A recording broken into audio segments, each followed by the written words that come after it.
नमस्कार दोस्तों, स्वागत है आपका स्टडी फॉर सिविल सर्विसेज में। फ्री वीडियो के लिए चैनल को तुरंत सब्सक्राइब कर लीजिए और नोटिफिकेशन को जरूर ऑन कर लेना। हमारा फ्री वाला टेलीग्राम ये वाला ग्रुप जरूर से जरूर ज्वाइन कर लीजिएगा।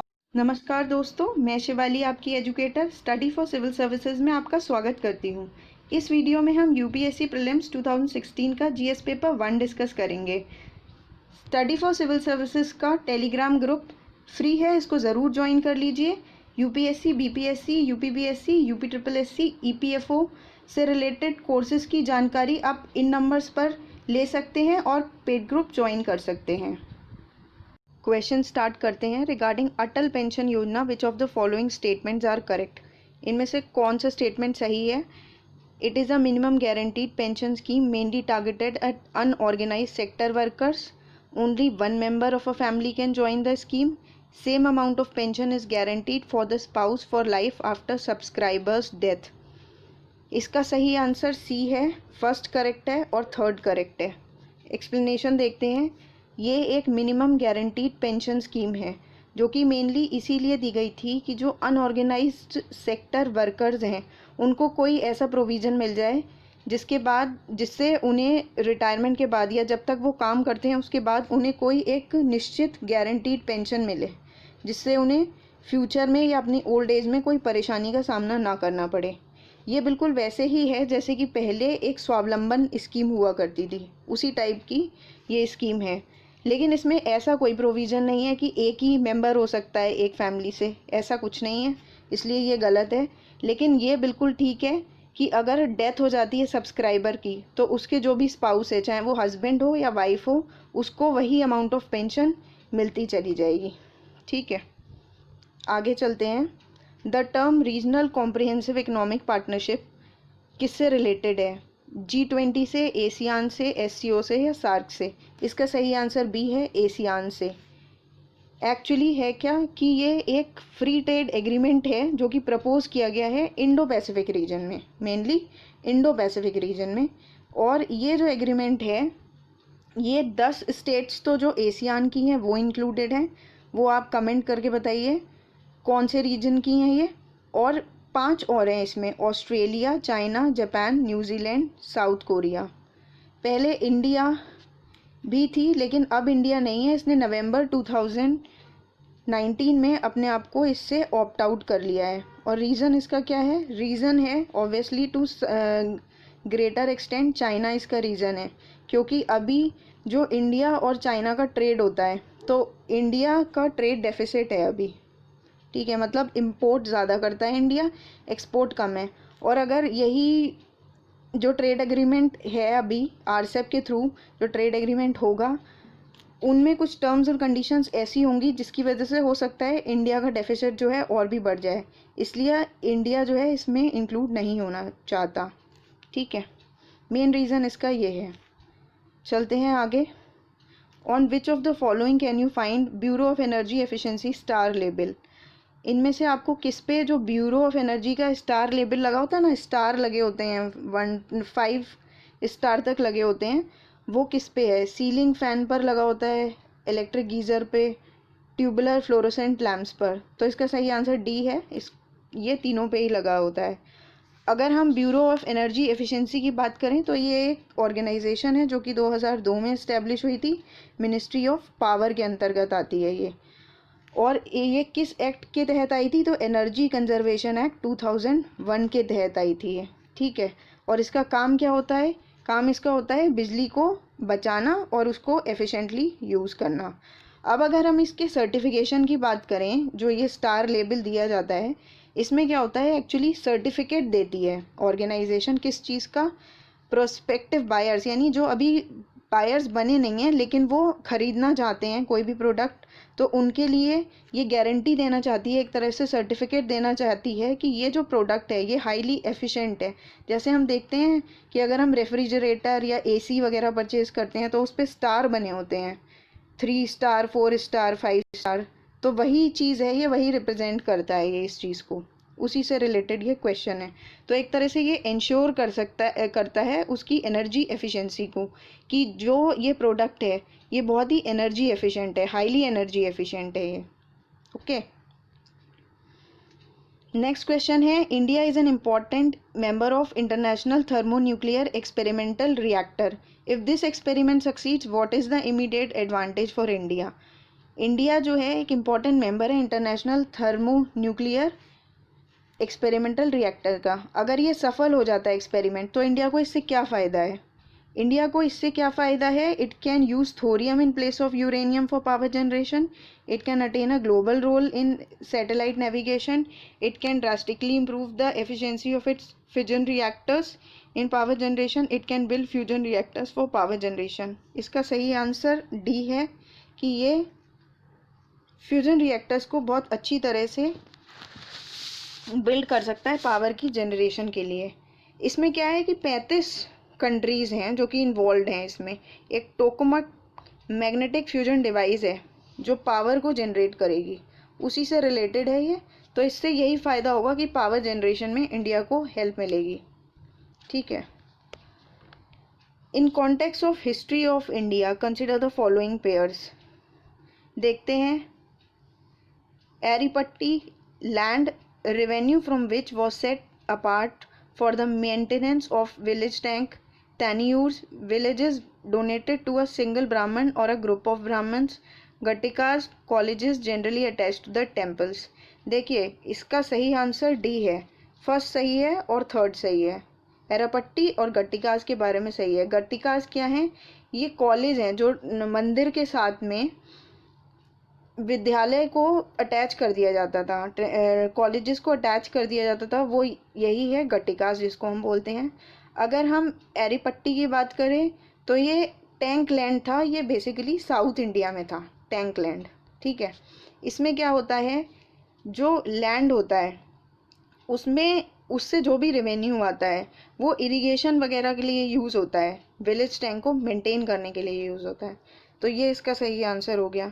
लेकिन अगर हम बात करें टेन्यूर्स की तो वो क्या थे, वो रेवेन्यू यूनिट्स हुआ करते थे चोलाज के अंडर में। चोल थे ना, उनके अंडर में ये रेवेन्यू यूनिट्स थे। ये गलत है कि विलेज डोनेटेड टू सिंगल ब्राह्मण, ऐसा नहीं था। ये बेसिकली रेवेन्यू यूनिट्स थे। आगे चलते हैं। International Solar Alliance was launched at United Nations Climate Change Conference in 2015. The alliance includes all the member countries of United Nations। इसका सही आंसर ए है कि जो इंटरनेशनल सोलर अलायंस था वो United Nations climate change conference पर launch हुआ था, 2015 में लॉन्च हुआ था। ये इनिशिएट किसने किया था? ये इनिशिएट किया था इंडिया ने। ये ट्रीटी है एक जो इंटरनेशनल लेवल की ट्रीटी है। इंडिया और फ्रांस ने इसको पेरिस में लॉन्च किया था और इसका उद्देश्य क्या था कि सोलर एनर्जी को बूस्ट किया जाए। जो डेवलपिंग कंट्रीज़ हैं उसमें सोलर एनर्जी को ज़्यादा से ज़्यादा जनरेट किया जाए, ये उसका उद्देश्य था। इसमें 121 मेंबर्स हैं और वो ज़्यादातर जो कंट्रीज़ हैं वो ट्रॉपिक ऑफ कैंसर और ट्रॉपिक ऑफ कैप्रिकॉर्न के बीच में है, या तो पूरी तरह से इनके बीच में है या उनका कुछ पोर्शन इस एरिया में आता है, वो इन कंट्रीज़ हैं। और इसका हेडक्वार्टर कहाँ है? तो इसका हेडक्वार्टर गुरुग्राम में है। इसका जो मेन फोकस है वो यही है कि क्लीन एनर्जी हो, साफ़ एनवायरनमेंट हो, सस्टेनेबल एनवायरनमेंट हो, पब्लिक ट्रांसपोर्ट और क्लाइमेट पे इसका मेन फोकस है। ठीक है। तो इसका सही आंसर ए है।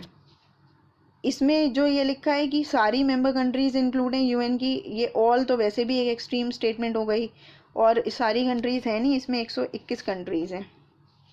ठीक है। यूरोपियन स्टेबिलिटी मैकेनिज्म जो कभी कभी न्यूज़ में है, ये किससे रिलेटेड है? Agency created by EU to deal with million of refugees, Agency of EU that provide financial assistance to Eurozone countries, Agency of EU to deal with all bilateral and multilateral agreements on trade, Agency of EU to deal with conflicts arising among the member countries। इसका सही answer B है कि ये agency है EU की जो क्या करती है, यूरोजोन कंट्रीज़ को हेल्प देती है, फाइनेंशियल असिस्टेंस देती है, इनको पैसा देती है। अच्छा, जो यूरोपियन स्टेबिलिटी मैकेनिज़्म है ये लग्जमबर्ग में लोकेटेड है। ठीक है। और जो यूरो जोन होता है वो क्या होता है, वो एक ऐसा यूरो एरिया होता है, मॉनेटरी यूनियन है ये। मतलब जो 27 ईयू कंट्रीज हैं ना, ईयू में जो 27 कंट्रीज हैं उनमें से 19 कंट्रीज से ये रिलेटेड है और ये मॉनेटरी यूनियन है एक तरीके का। तो इसका सही आंसर बी है, agency of EU that provides financial assistance to eurozone countries. आगे चलते हैं। Which of the following are advantages of practising drip irrigation. जो ड्रिप इरीगेशन हम करते हैं उससे हमें क्या क्या लाभ होता है। एक तो वीड कम हो जाती है, सॉइल सैलिनिटी कम हो जाती है, लवणता जिसको बोलते हैं, और सॉइल इरोजन कम हो जाती है। ठीक है, तो इसका जो सही आंसर है 1 और 3 है कि इससे वीड में कमी आ जाती है और सॉइल इरोजन में कमी आ जाती है। अब ये है क्या ड्रिप इरिगेशन, पहले तो ये देखते हैं। ये एक माइक्रो इरिगेशन सिस्टम है जिसमें उद्देश्य यही रहता है कि पानी को हमें कम से कम खर्च करना है, यानी पानी को बचाना है, और इस तरह से हमें इरिगेशन या सिंचाई करनी है जिससे जो पानी है वो डायरेक्ट रूट्स पे जाए और पानी वेस्ट ना हो। रूट्स पर जब पानी डायरेक्ट जाएगा तो उसकी प्रोडक्टिविटी बढ़ेगी और प्लांट्स अच्छे से ग्रो होंगे, जो भी क्रॉप्स हैं वो अच्छे से ग्रो होंगी बिना पानी को वेस्ट करे हुए।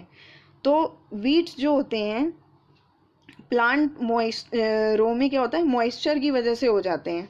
जो प्लांट रो होती है ना, प्लांट जो लगते हैं उसके बीच में मॉइस्चर की वजह से हो जाते हैं। अब ड्रिप इरिगेशन में क्या होता है, वाटर रूट्स पर अप्लाई होता है, पूरी फील्ड पे तो अप्लाई होता नहीं है, तो इससे क्या होता है, वीड्स नहीं होते हैं फिर इससे। ठीक है, फिर क्या है, सॉइल सैलिनिटी, ये इसको कम नहीं करता है, ये गलत है, लेकिन सॉइल इरोजन को कम करता है, क्योंकि जो पानी होता है वो प्लांट रूट्स तक डायरेक्टली जा रहा है और वो बहुत ही स्लो रेट पे जा रहा है। जबकि जो सरफेस इरिगेशन होता है उसमें क्या होता है कि जो टॉप सॉइल होती है वो बिल्कुल ख़राब हो जाती है, इरोड हो जाती है। यहाँ पर इरोड नहीं होती है। ठीक है, तो ये इसका सही आंसर सी हो गया। आगे चलते हैं। रिगार्डिंग डिजी लॉकर अगर हम देखें इनमें से कौन सा सही है। It is a digital locker system offered by government under digital India programme. It allow you to access your e documents irrespective of your physical location. तो ठीक है, इसका सही आंसर दोनों हो गए। देखिए, ये जो प्रोग्राम था ये 2015 में लाया गया था डिजिटल इंडिया प्रोग्राम में, जैसे कि इसमें भी कह रखा है, ये बात ठीक है। और ये कौन सी मिनिस्ट्री में आता है, ministry of electronics and IT में, इंफॉर्मेशन टेक्नोलॉजी में। ये जो सिस्टम है ये काफ़ी सिक्योर माना जाता है और इसमें क्या होता है, जैसा कि इसमें साफ साफ लिख रखा है कि ये एक डिजिटल लॉकर सिस्टम होता है जिससे हम अपने ई डॉक्यूमेंट्स को जो है एक्सेस कर सकते हैं।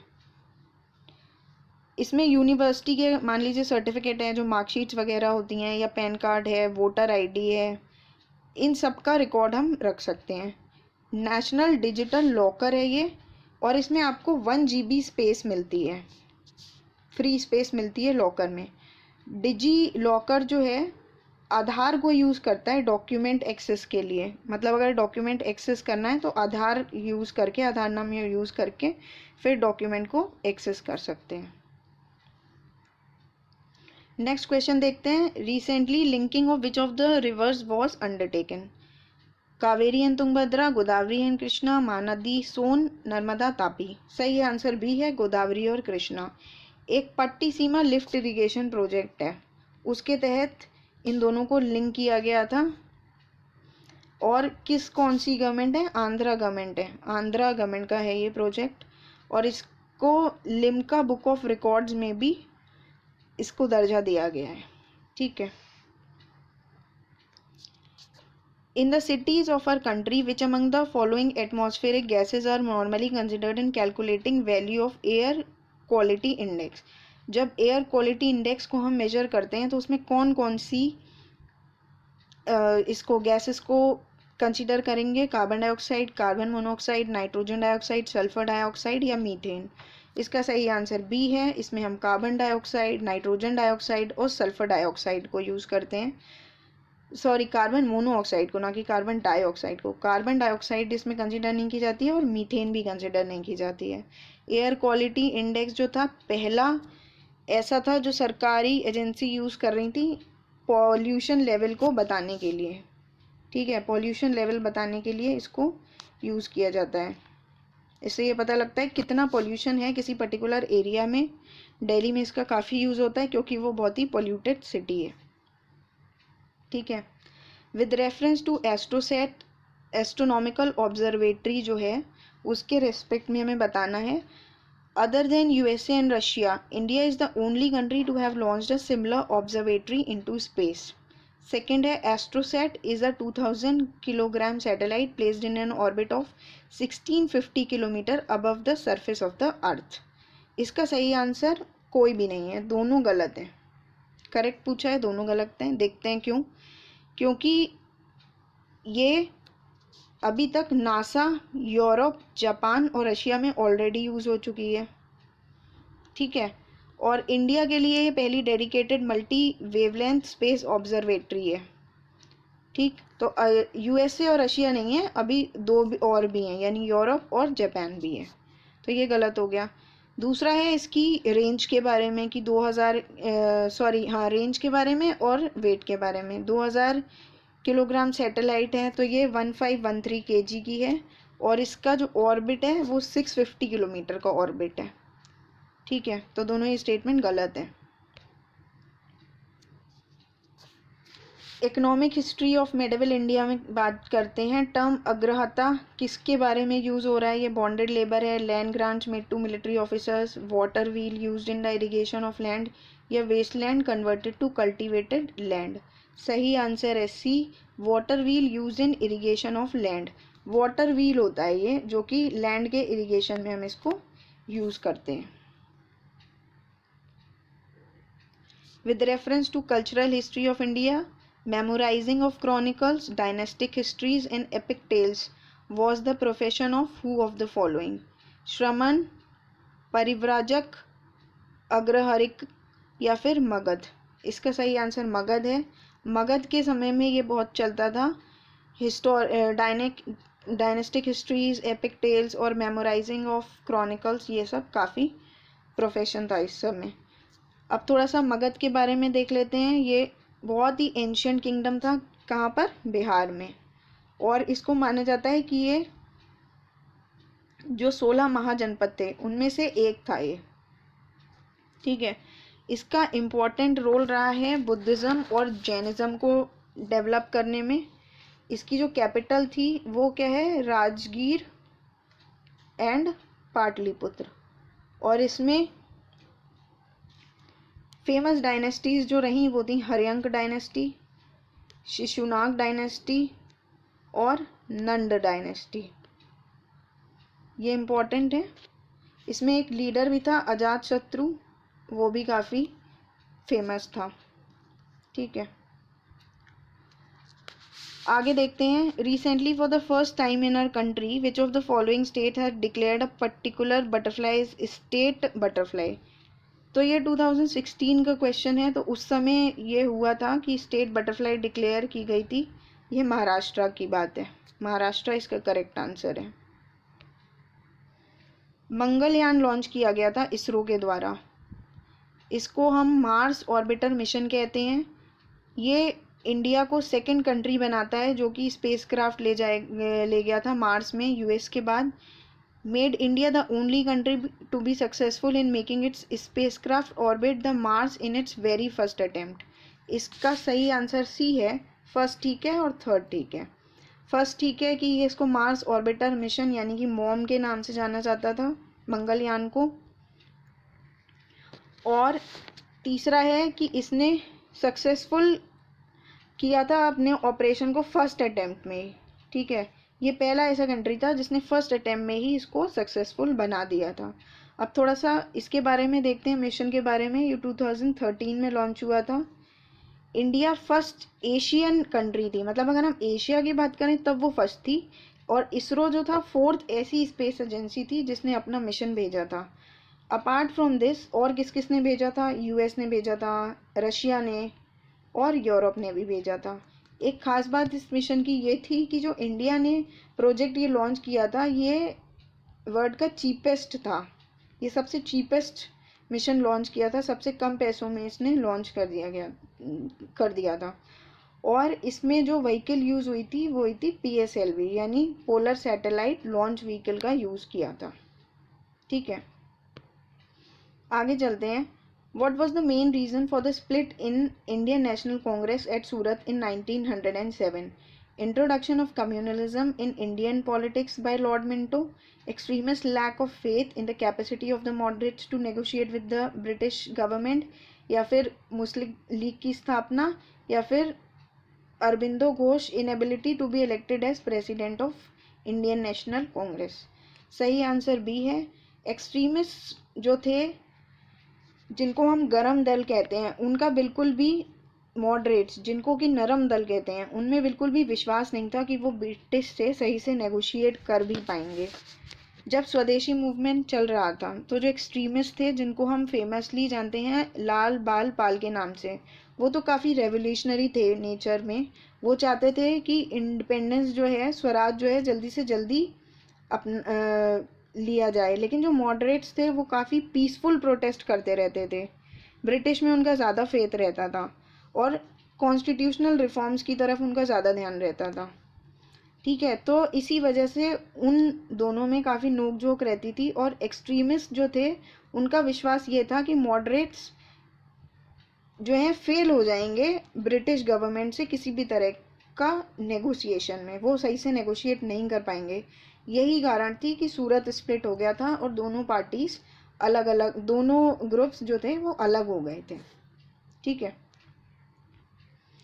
आगे देखते हैं। The plan of Sir Stafford Cripps envisaged that after the Second World War, India should be granted complete independence. India should be partitioned into two.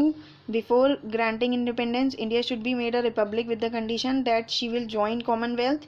India should be given dominion status.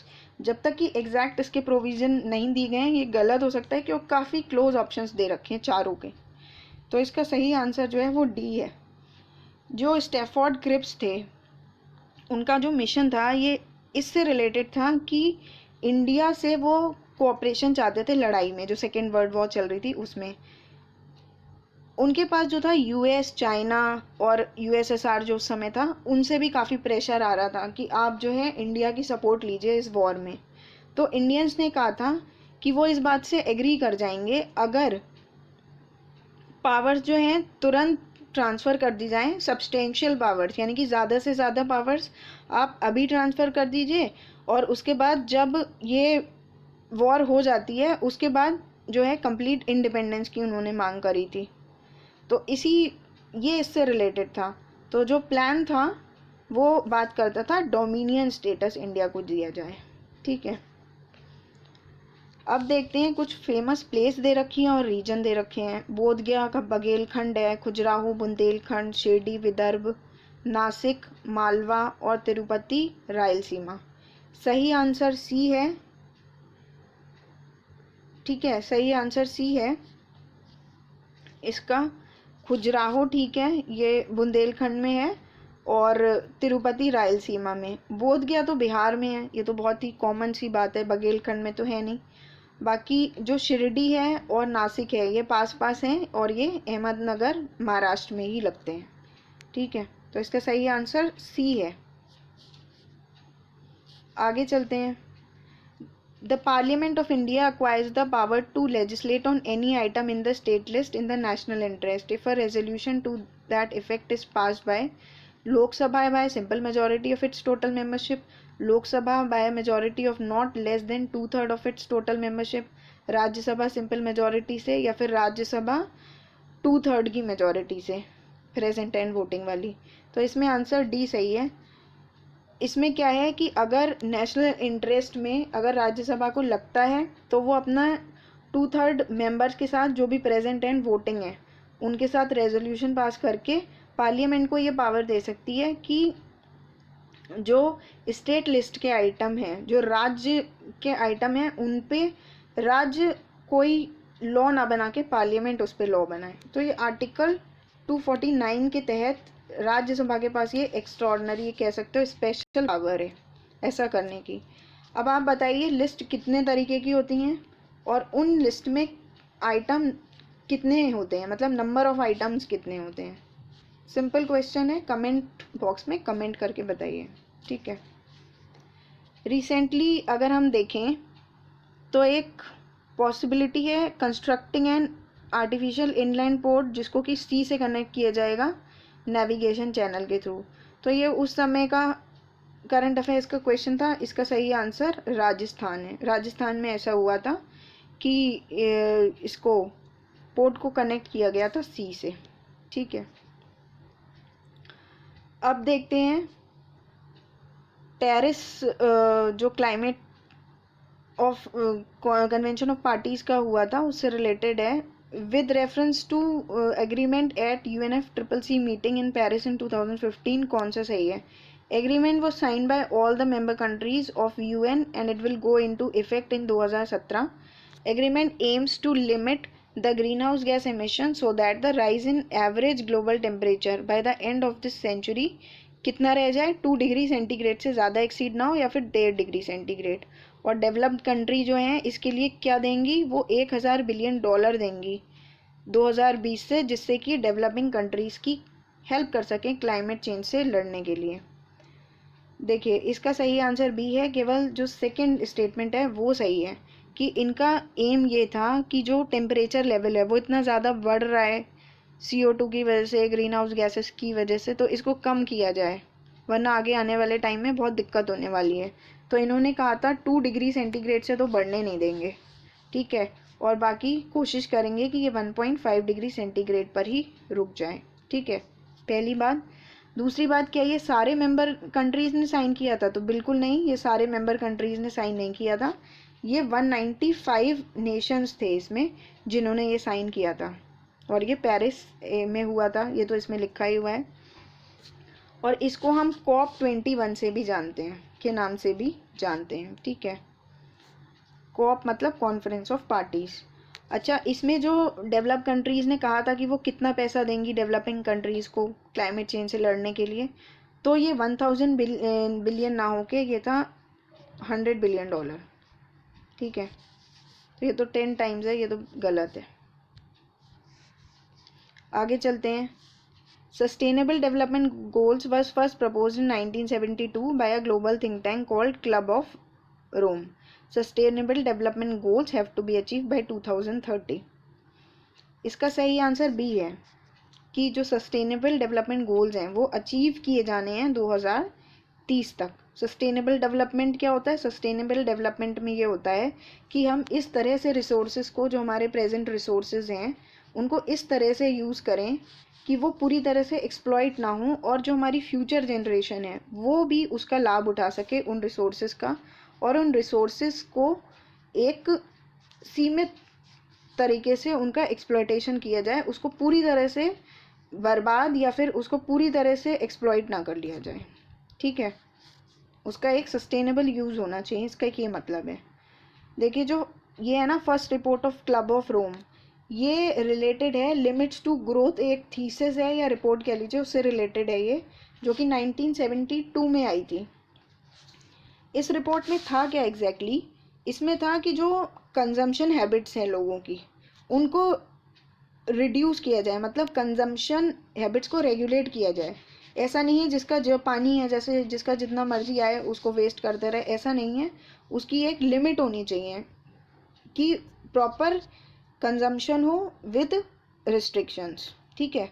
और sustainable development की भी बात की गई थी, लेकिन straight formal sustainable development की goals की बात नहीं हुई थी इसमें बात हुई थी लिमिट्स टू ग्रोथ की, ठीक है।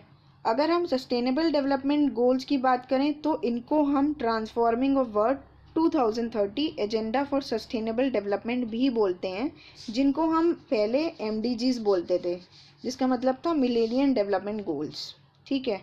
अब ये कितने सस्टेनेबल डेवलपमेंट गोल्स हैं? ये हैं 17, और ये 17 बहुत बहुत इम्पॉर्टेंट हैं, ना केवल प्री के पॉइंट ऑफ व्यू से बल्कि मेंस के पॉइंट ऑफ व्यू से। अगर इन सस्टेनेबल डेवलपमेंट गोल्स को हम अपने आंसर्स में मेंशन करते हैं तो इससे बहुत अच्छा इम्पैक्ट पड़ता है, और आंसर्स की क्वालिटी खुद ब खुद बहुत इम्प्रूव हो जाती है। तो इनको अच्छे से याद कर लेनी चाहिए 1 to 17 सारे, और इनको आंसर्स में भी मेंशन करना चाहिए। इनके टारगेट्स कितने हैं? इनके टारगेट्स हैं 169 टारगेट्स, ठीक है, अब थोड़े से सस्टेनेबल डेवलपमेंट की बात कर लेते हैं। जैसे सस्टेनेबल डेवलपमेंट रिलेटेड है पावर्टी से, ठीक है, हंगर से, एजुकेशन से, एनवायरनमेंट कंजर्वेशन से, वुमेन से, क्लीन एनर्जी से रिलेटेड है, क्लीन वाटर से रिलेटेड है। ये कुछ SDGs हैं जो कि इम्पॉर्टेंट है। आगे चलते हैं।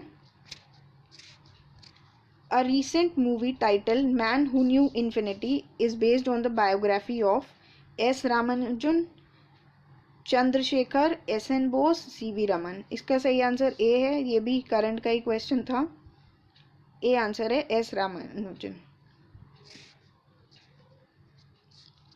अब देखते हैं, minimum age prescribe for any person to be a member of panchayat is 25 years. A panchayat constituted after premature constitution continues only for the reminder period. सही आंसर क्या है? सेकेंड वाला ठीक है, बी ओनली, 2 ओनली। इसमें देखिए जो मिनिमम एज प्रिस्क्राइब की गई है ना मेंबर के लिए, वो 25 नहीं है, वो एक्चुअली 21 ईयर्स है, ठीक है। और जो दूसरा प्रोविज़न है कि अगर पंचायत रिकॉन्स्टिट्यूट होती है प्री मैच्योर डिसोल्यूशन से पहले, तो वो रिमाइंडर पीरियड के लिए कंटिन्यू करेगी। अगर रिमाइंडर पीरियड 6 महीने से कम है तब कोई इलेक्शन नहीं होगा, ठीक है। अब panchayat reconstituted after premature dissolution continues only for reminder period. जो टाइम बचा हुआ है, मान लीजिए अभी 10 महीने बचे हुए हैं, तो उसके लिए ये पंचायत रिकॉन्स्टिट्यूट होगी। अब कुछ फीचर्स देख लेते हैं एक्ट के। क्या है कि इसमें एक ग्राम सभा होनी चाहिए, ठीक है। फिर इसमें 3 टीयर सिस्टम होता है, ये बहुत इंपॉर्टेंट हैं सारे फीचर्स, देख लीजिए एक एक करके। इसमें 3 टीयर सिस्टम है, मतलब विलेज लेवल पर, इंटरमीडिएट लेवल पर और डिस्ट्रिक्ट लेवल पर। मेंबर्स का इलेक्शन कैसे होता है, ये भी क्वेश्चन कई बार पूछा जाता है, कंफ्यूज कर सकते हैं कि चेयरमैन का कैसे होता है और मेंबर का कैसे होता है। तो मेंबर्स का तो होता है डायरेक्ट इलेक्शन, ठीक है, लेकिन जो चेयरमैन होते हैं इंटरमीडिएट और डिस्ट्रिक्ट लेवल पर, उनका होता है इनडायरेक्ट इलेक्शन। ये बहुत ही इंपॉर्टेंट है।